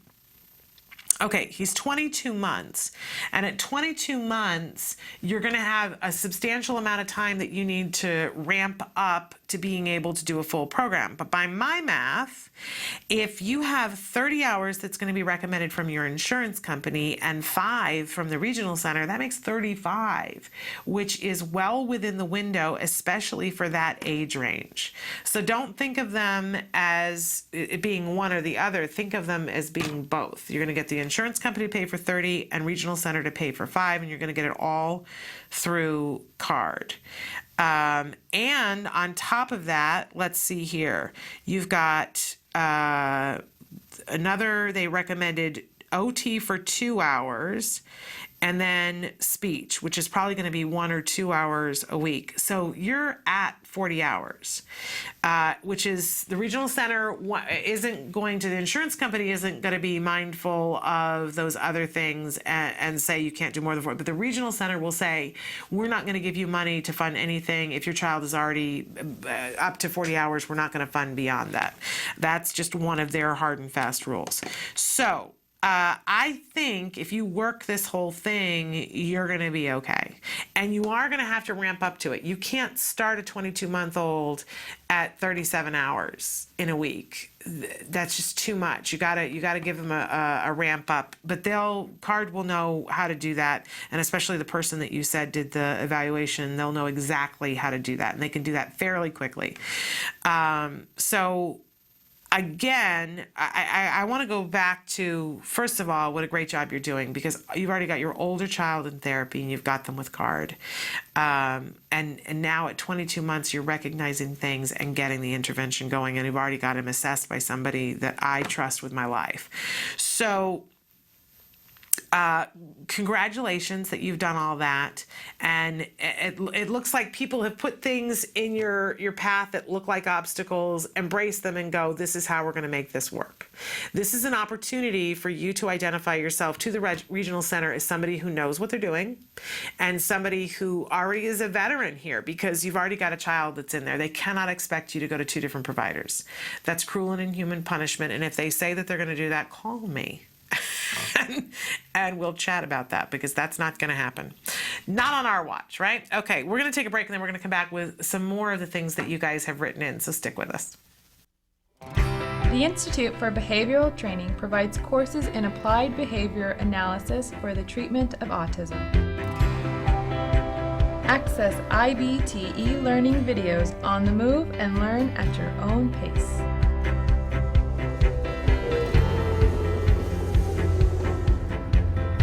Talk a little bit about intensity. IBT e-learning makes any location your classroom on the go. So our objectives for today are to really learn what is autism and how is it diagnosed. Get professional guidance with IBT face-to-face training. IBT face-to-face training courses prepare you to effectively implement ABA-based interventions. Choose between small group and one-to-one instruction. Earn BCBA supervision hours via one-to-one video conferencing. So I had a chance to review your BIP today. You know what? It looked really good. You did a good job with it. IBT continuing education courses. Earn credit through webinars, conferences, article reviews, and e-learning videos. You can learn more at ibehavioraltraining.com. IBT, 360 degrees of ABA training. Welcome back to Autism Live. I want to take a couple of seconds to bring up a couple of other things. Most of the questions that you guys have written in, I hate making you wait, but I want you to wait for BCBA to answer these questions, because they're of that kind of a nature. But a good friend of the show has written in and asked for people who pray to say a prayer for a friend who is currently in the hospital. And so if you're a praying person, we want to send out healing thoughts for the person who's in the hospital. And we've got a couple of questions from parents. One who is a therapist writing in and saying that they have a 10-month-old, and they wanted to ask of Dr. Doreen about the child is doing good with eye contact and reaching for things and wants to be cuddled, but is not responding well to his name while he's playing, and they want to know if they're being hypersensitive. We're going to save that for a BCBA. And then... Okay, I did want to field this one a little bit. Hello, my 12-year-old autistic son is really attached to our cat, but we are moving to a new home and have to get rid of her. I know this is going to be really hard on him. Any suggestions on how to help him deal? He functions in kindergarten range. Thanks. Okay, my first question to you is, and I'm assuming that you are 100% sure, but let's just make sure that you're 100% sure that the cat has to go. You've already spoken to the landlord, explained that there is an issue and that your child's on the spectrum, and asked if there's a security deposit for the pet, because sometimes bringing up that kind of conversation makes a little bit of a difference. So want to make sure that you've exhausted all those possibilities. And then my next question is, where is the cat going? Is the cat going to a relative or someone you know that the child can visit the cat afterwards? Or is the cat going away, and is the cat going to the great cat yard in the sky? As my sister would say, is the cat crossing the rainbow bridge, if you know what I mean? Because depending on what's happening with the cat, I would think that that's a great deal of how you're going to couch it with the child. That it may be a thing where, especially if you're talking about somebody who has a kindergarten understanding of things, you want to make sure that you don't pair the cat is leaving with we're moving to the new house, right? Because that will make the house something that's negative. So making sure that you keep those things a little bit separated, that maybe before you move, that the cat makes the journey to whatever they have to do to begin to try to unravel. If there are going to be able to see the cat, that we make sure that we have a schedule, a visual schedule of on this day we're going to go and see the cat, because then our kids are actually more adaptable than we think they're going to be. It's fascinating to me. We worry as parents because our kids have inflexibilities, right? But then the things that they are flexible about, I think they're much more flexible and accepting than we are. And if you give it to them in a visual schedule and give them some modicum of control, if they are able to see the cat, knowing, okay, here are the stickers, you pick on the calendar 3 days that you want to go and see the cat, gives the child an opportunity to know, first of all, I'm going to see the cat, and I can look and see that I'm going to see on this day. And if you gave them the choice about which day, that I chose the day that I want to go see the cat. And you can, slowly scale back the number of visits that you go and see the cat. If that's not possible, if the cat's going away someplace else, far away, whoever they're going with, is it possible that they'll send pictures of the cat? You can Skype with the cat.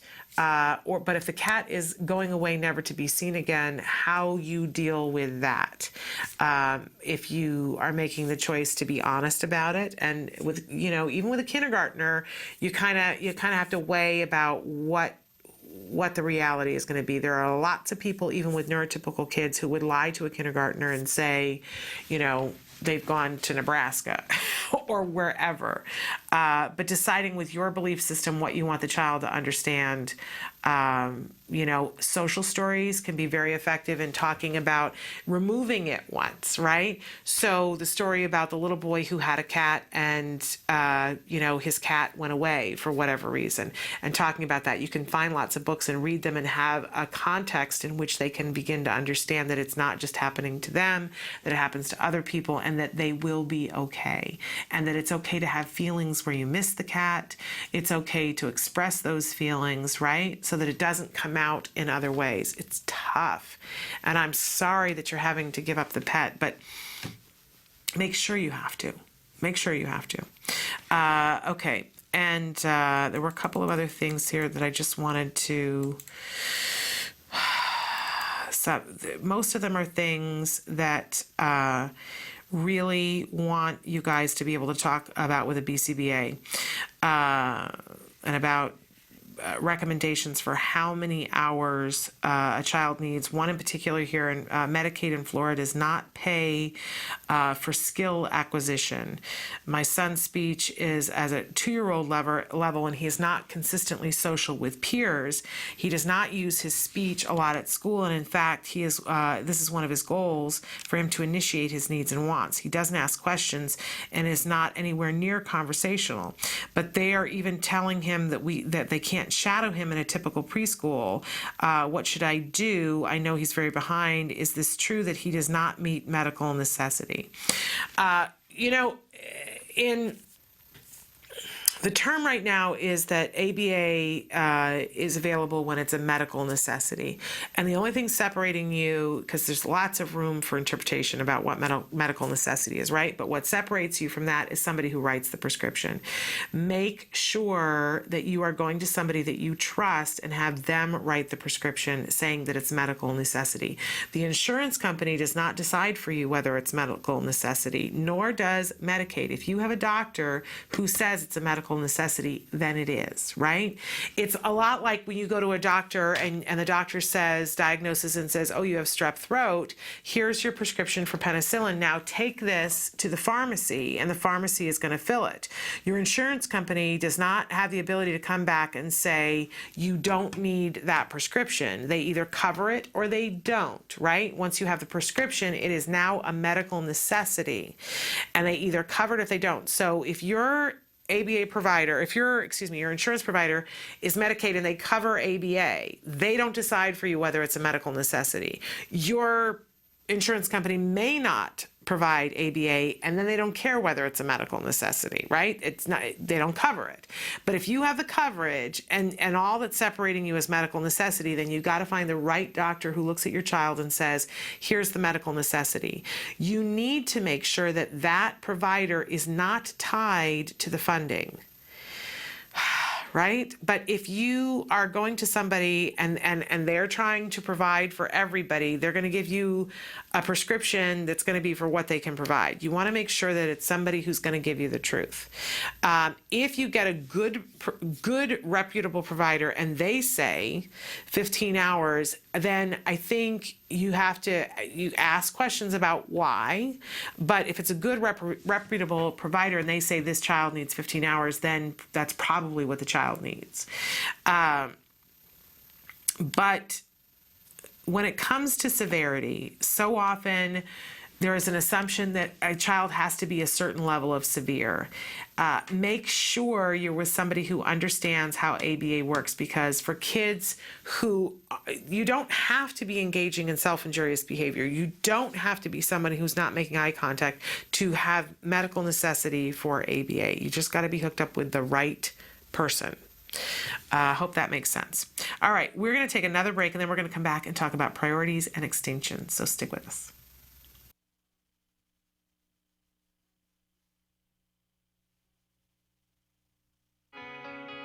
Learn the early signs of autism today, because an early diagnosis can make a lifetime of difference.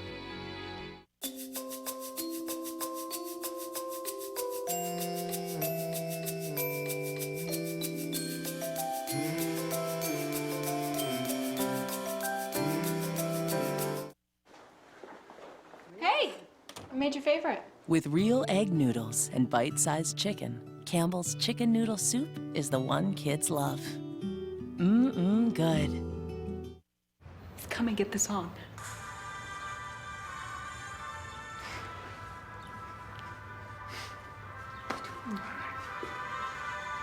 Thanks. Stream your favorite content when you want. AT&T.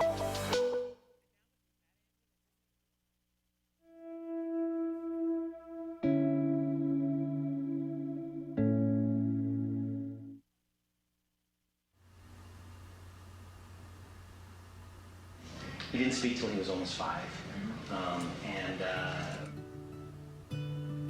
There's a time when my wife and I just didn't think we'd ever have a conversation with him, and now he can build and program computers from scratch.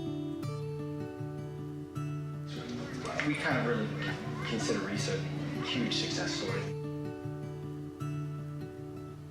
Sounds like you got a pretty good dad too. Yeah, he is a really awesome dad.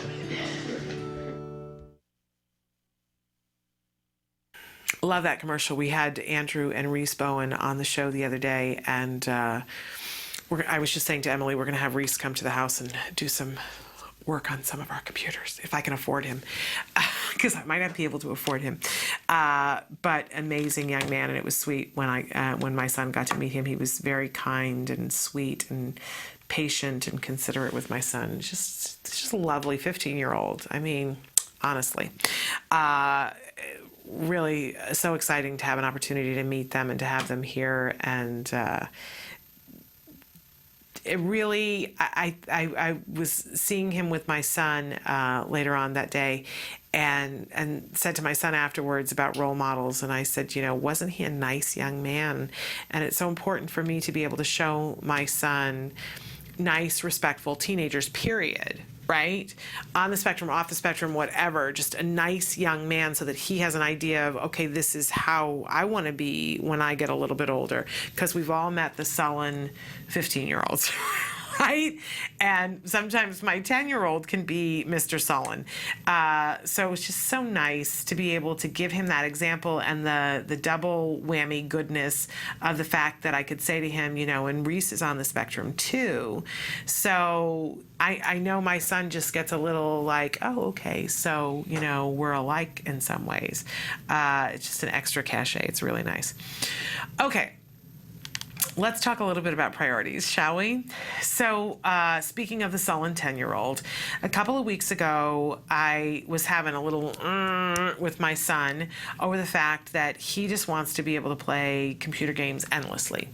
It's just what he wants to do, and he was getting mad at me over the weekend because I kept saying to him, we're going here, we're going there. Well, when am I going to get time to play my game? When am I going to get time? I don't want to go do that. Why do we have to go do that? I don't want to have anything to do with that. Why can't you just leave me alone? Why can't I just play my video games?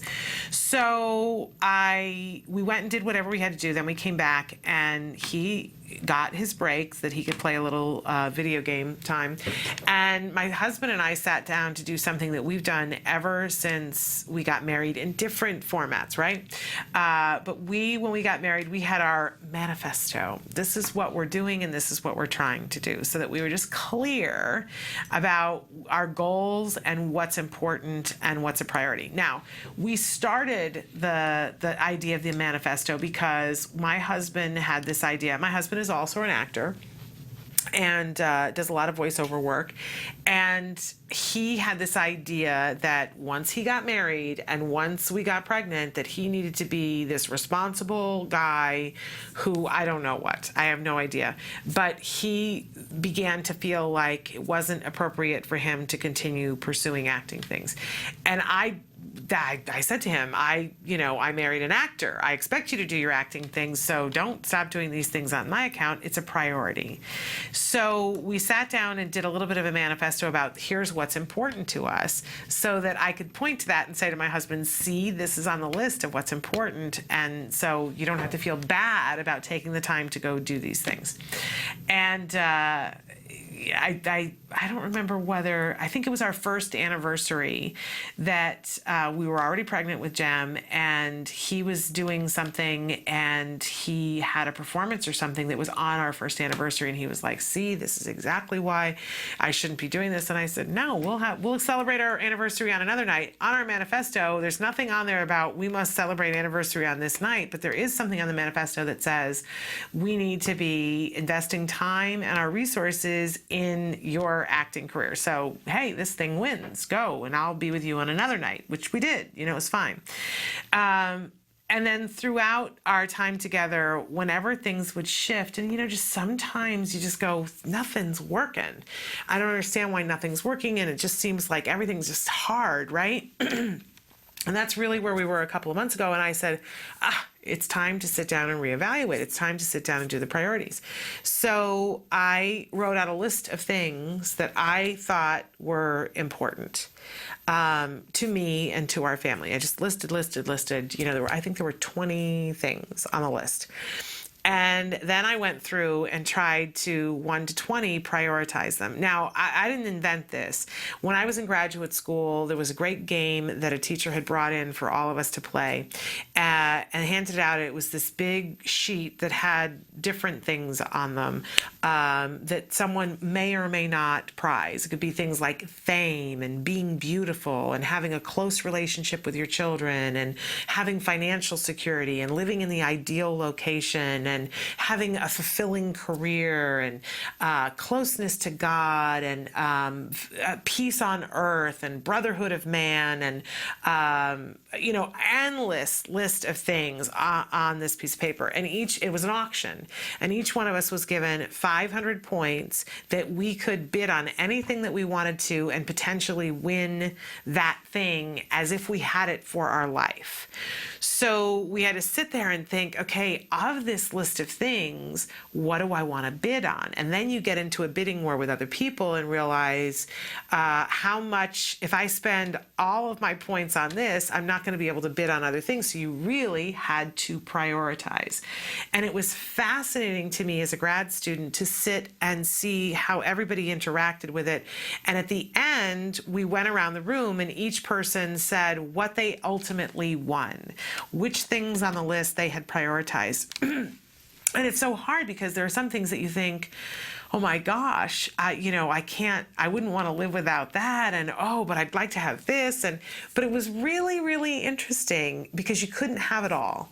you just couldn't have it all. So that's where I kind of got the idea and how we've been doing this. So I listed the things just a couple of weeks ago and put the numbers of what I thought was most important in the order that they were important. And it was very eye-opening to me because as I looked at what was most important and then evaluated and looked at our lives and said, do we live by that? Do we actually, in our day-to-day occurrences, do we actually prioritize this in the way that we should? And there were some things that I could say, yep, nope, we absolutely prioritize that. Other things, I was able to look at it and go, ooh, I don't think we're walking this talk. I don't think we're doing that. So first I did it, right? And then I covered up my numbers and I gave it to my husband and said, okay, you rate what's most important to you. And it was really interesting to me because there were lots of things that we were in complete accord on, that we were completely in sync on. And then there were other things where we were just a little bit off, like just a smidge off, maybe one number off, that I said it was number 8 on the priority list and he said it was number 9. But then the next thing we'd flip the numbers the other way. So it's kind of like, you know, it all comes out in the wash. But there were a couple of things that we were far apart on. And it made us both realize, that's why we're struggling a little bit with, you know, this. And so we talked about it and I was able to say, well, this is why this is important to me. And he was able to say, this is why this is important to me, is we have better understanding. And then we called Jem down and we made him prioritize them. And we didn't tell him what numbers we had put on them, but it was fascinating because I thought for sure one of the things on the list was Jem getting to play video games. It was on the list of priorities because it is a priority for him, right? And he does need to have time to explore that educationally and because it's downtime for him. So it was on the list. But it was fascinating because in terms of how much he talks about it, you would think it was his number one priority. But when I asked him to rank all of them and I said, what's most important and what isn't, he immediately said, I see what you're doing here. And I said, what am I doing? And he said, I see what it is. I said, well, okay, let's just do this. So we went through the whole priority and he listed him being able to play video games as the least important. And I said to him afterwards, I said, is that really how you feel? And he said, well, compared to the other things, it's less important. And it was really very interesting to see where we were close with him and in agreement on some things and where we were a little bit further apart. And it opened up the conversation for the three-way conversation about, well, why do you think that's most important? And sometimes we changed our minds about what, and I said, you know, based on what you said, no, you're right, that's more of a priority than this. But I think all three of us walked away with a better understanding of where we are, where we're trying to get, and where the other two are and where they're trying to get.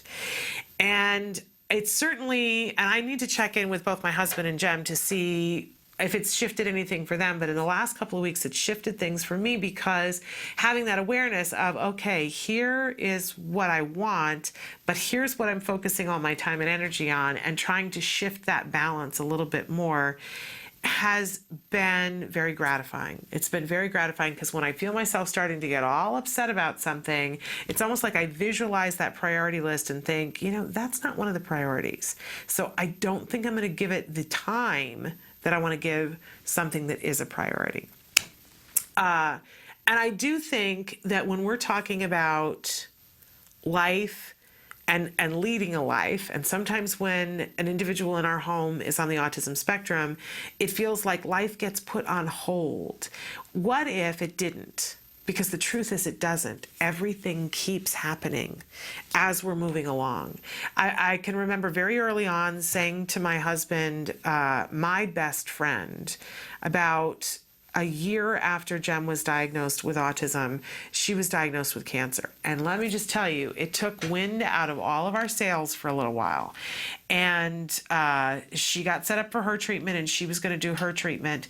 And so she was going through that and we were going through autism. And a lot of days it seemed like, oh my gosh, you know, there's nothing else going on. But the truth is all kinds of other things were going on. And in both households, we both had an awareness and said, you know, a day will come when this is not our entire focus anymore.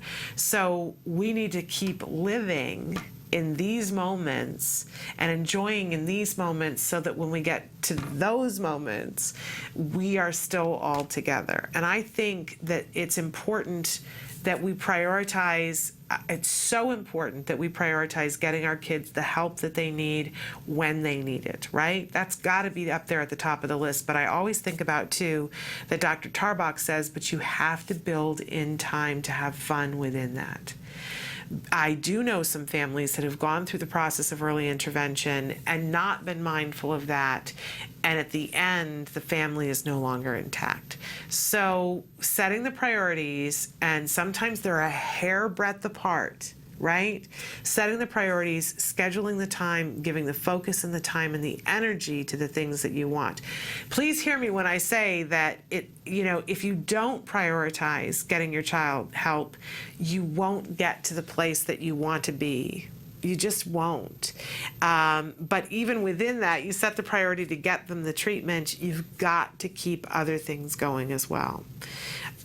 So super duper important for that. Okay. I hope you guys are going to set priorities with me this month. Feel free to write in and talk about some of the conversations that you have when you're talking and figuring out what the priorities are, and then trying to walk whatever it is that you decided, walk that talk and live with the priorities. It's not easy, but I'm finding it's really a lot less stressful than spending the time on the things that weren't the priority. So we're going to take a break, and when we come back, I want to talk just a little bit about extinction because of a conversation that came up recently about this and how I understand what extinction is. So stick with us. The Institute for Behavioral Training provides courses in applied behavior analysis for the treatment of autism. Access IBT e-learning videos on the move and learn at your own pace.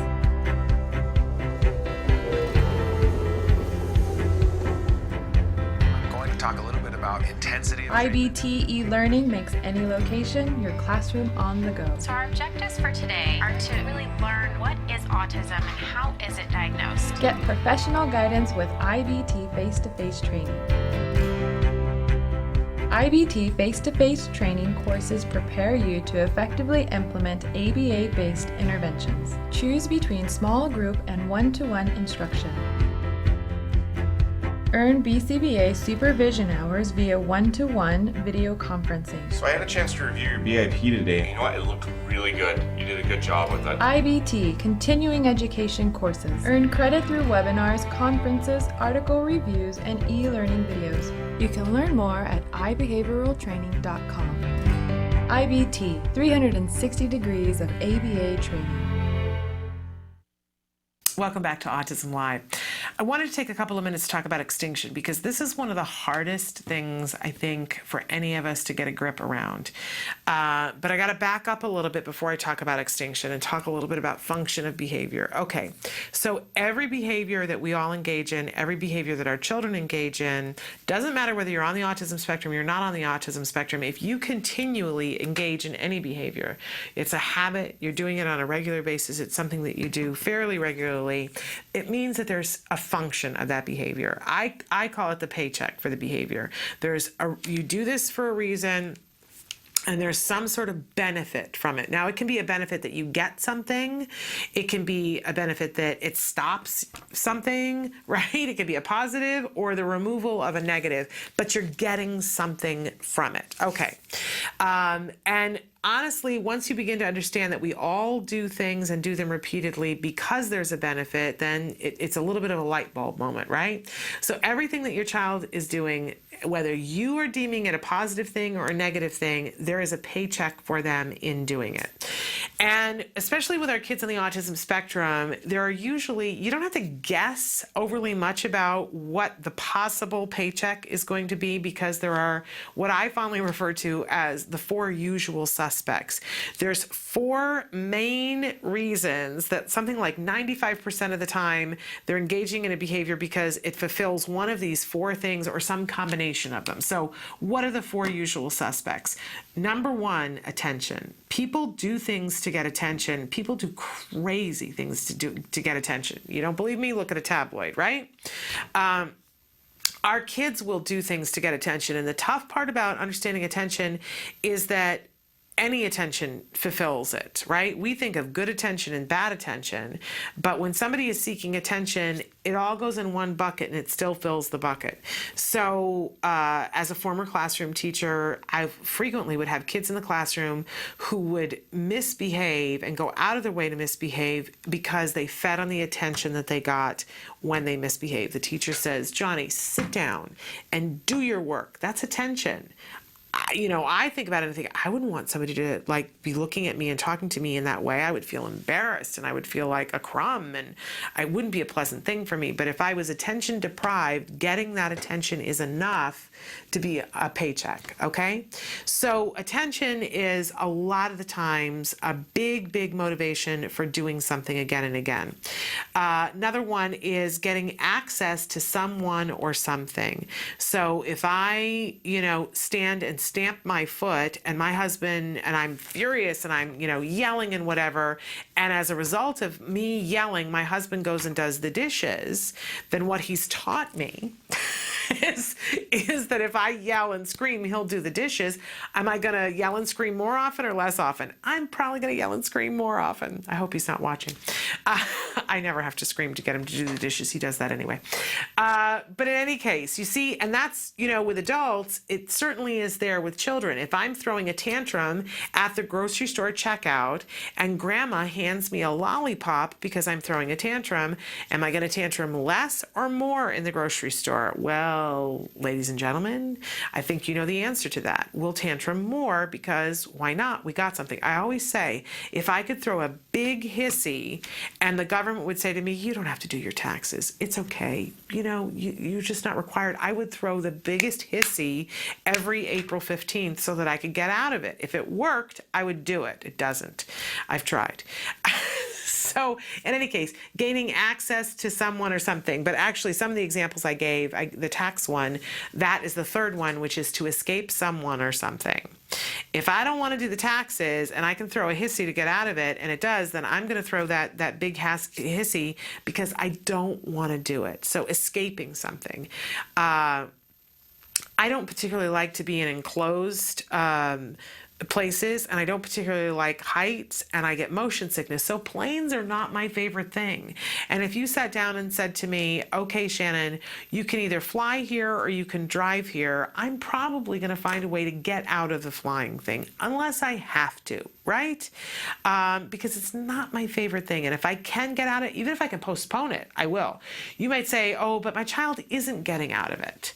Every time I tell him it's bath time and we go to get in the bath, he throws a big hissy, but he ends up having to take a bath anyway. It's not as if I say to him, you never have to take a bath, right?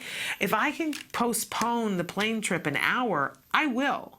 Because it's one less hour, I don't have to do it. If your child gets 3-minute break before getting in the bathtub because they threw the hissy, they're going to throw more hissies, right? It's just the way we work. It is human behavior, and it's been studied for many centuries. It's what we will do. Okay, so attention, gaining access to someone or something, and escaping someone or something or someplace, right? And then the fourth one, which is the hardest to understand, is that there's something about it that's automatically reinforcing. Now, it can be something that soothes you. It can be something that excites you. It can be something, that just makes you feel good, right? I have all these little clips that are here on a rubber band on the iPad, and I found myself playing with them all day long. Now, is it serving a purpose for anyone for the show? No, it's probably just an annoying little thing that I'm doing. But for me, it's, I don't know, it just kind of feels kind of cool, and it's something to play with. It's something to do, and I kind of like it, and it helps me to concentrate. So I'm continuing to do it. It doesn't have a purpose other than that. We call that automatically reinforcing. For our kids that are stimming and flapping their hands, there is something, and for different kids, it could be a different thing. For some kids, this is visually stimulating. For other kids, it's helping to get rid of some of the negative feelings that they're having, right? It could be lots of different reasons. It could be that it's preventing somebody from holding their hand, right? But my point is, there is a paycheck for it. Everything that our kids do, they line up their cars, there's something that's reinforcing about it. And when it's automatically reinforcing, sometimes we don't know exactly what it is, but we see that there is a paycheck. Okay, So sometimes, so think of that paycheck, that's like the food supply. It keeps happening because there's a food supply, a direct food supply to it. The child throws the tantrum and they get attention. There's the food supply. When we put something on extinction, what we want to do is cut off the food supply. So you do this behavior and this thing that you liked no longer happens. So I go to the light switch. My behavior is I turn the light switch, and the consequence is the room is flooded with light. I'm going to continue to flick the light switch every time I want the light to come on. If we want to put me flicking the light switch on extinction, what we're saying is we're going to cut off the food supply. What's the food supply? When it's the light switch, it's the light. So you cut the electricity. I still go and I flick the light on, right? Because I have an expectation. It's worked for a long time. I go and flick it on and the light didn't come on because it's been put on an extinction. The supply has been cut off. What do? I continue. I'm going to flick the light switch more because it worked before. That's called an extinction burst. I'm going to do it more because I'm hoping that it's going to start working again. Our kids do that too. If your child has been tantrum to get attention and you don't give it the attention, it's going to get worse before it gets better. Your child does the extinction burst because they go, I'm fairly sure if I work harder, I'm going to get this desired response. We have to tough it out through the extinction burst. What happens if I go and I flick the switch and I flick the switch and I continue to flick it and the light never comes on? I stop flicking the switch. Eventually. Sometimes it takes a while. So please understand, a lot of times parents think putting something on extinction means not paying attention to it. That's only when the food supply was attention. If the food supply was escape and I just don't pay attention to it, I've let them escape. So only think of extinction as cutting off the food supply. The food supply might be attention, it might be escape, it might be access to someone, it might be something else. Okay? So just remember, extinction cuts off the food supply. Then you have to know what was the food supply before you can cut it off. All right, I just was talking to somebody the other day and they said, yeah, doesn't that mean you just don't pay attention to it? And it doesn't. It might mean something else. A lot of times it does mean attention, but not always. We're out of time. So excited about our show coming up on Tuesday. We're going to have Jesse Saperstein, a wonderful young man that we've had before on the show, on the spectrum, great advocate, got a new book coming out. That's going to be on Tuesday, and much more coming up next week, but I'm out of time. I so appreciate you guys. You have no idea how much I enjoy being here and having these conversations with you. We're out of time, but please give your kiddos a hug from me. Bye-bye for now.